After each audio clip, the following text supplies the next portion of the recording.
Hi Mom, and anyone that she shared this video with. Today we're gonna be talking about Brandy Melville and how you can look like a Brandy model without spending money on Brandy Melville. Now you might be saying, Brandy Melville is not that expensive. Why would I not just spend all of my money at Brandy Melville? There are no downsides. Congratulations, you are wrong. Although Brandy Melville might be cheap, it's not actually an ethical company to spend your money on. Brandy Melville is selling this Italian clothing experience, pretending that they make all of their clothing in Italy. They actually don't.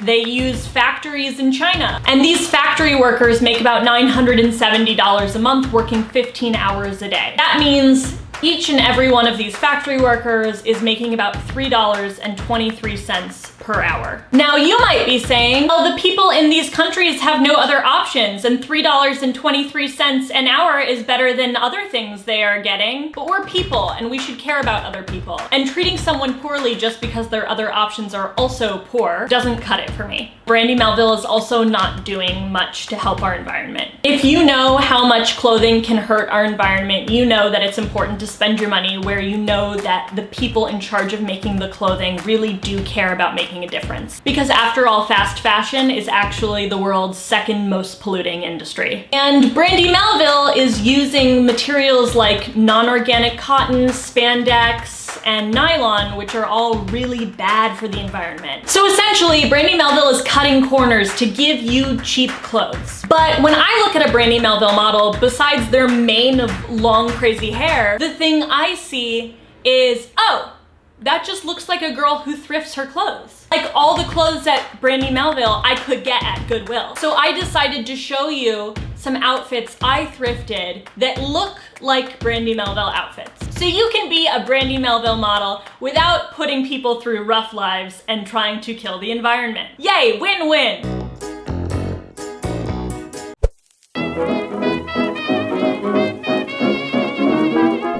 Hey, it's VoiceOver Sydney, and today we're going to be doing 4 Brandy Melville inspired looks. For the first one, we're going to be mixing and matching a skirt with plaid and a sweater, because who cares what season it is. I decided to go for this white sweater that an older woman helped me find in the Salvation Army. That's the other thing about going to Goodwill, you always make friends. I also paired it with this plaid skirt that I thrifted a while back. I got it for about $5. The sweater was $1. And over it, I put this fringe jacket that I got off of Depop for about $20. I think this outfit is adorable and it's perfect for when you're confused about what the weather is. Our next look is a Brandy Melville classic. It's cut-off shorts with a flannel. Now, if you're anything like me, you're kind of tired of the flannel trend because I just don't want to look like a lumberjack anymore. So I decided to take inspiration from the gingham pattern, and I found this checkered blazer that's a little on the longer side so I can wear it as a shirt with these shorts. The blazer was $1 from a thrift store in France, and the shorts were about $4 from an American thrift store, so not as exciting. I like this look because the top says, I'm a businesswoman, and the bottoms say, I make bad decisions.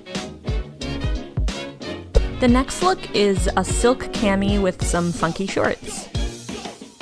A silk cami is arguably the easiest thing to find at a Goodwill because it's just in the pajama section. So once you find your silk cami that doesn't have a stain on it, go and try to find some checkered shorts. The checkered shorts I'm wearing are secondhand, but they're actually just from my mom. I think she wore them in the 90s before she got pregnant with me. When she got pregnant with me, I made her gain 97 pounds, so, sorry mom. The belt is also vintage from my mom. So yeah, essentially what I'm saying is go steal all of your mom's clothing. And again, I am so sorry, Mom, for stealing all of your clothing. And so the last look I want to show you guys is how I styled a sweater with some ripped boyfriend jeans. So I don't know if you know this, but you can actually rip jeans yourself, and you don't even have to pay for someone else to do it. I'm pretty good at ripping my own jeans by just falling in rocks or rolling down hills, but you could even use scissors. So these are some regular old boyfriend jeans that I thrifted, and then I just kind of went ham on distressing them. And the sweater was also thrifted from Salvation Army. It's super soft and I love the colors. It's so vintage looking because it's actually vintage. So let me know which of these outfits is your favorite. Do your best to shop secondhand. Use outlets like eBay, Poshmark, Depop. Wait, do I have a Depop that you can shop from? Until next time, like and subscribe, buy secondhand, feel good about yourself, save the planet.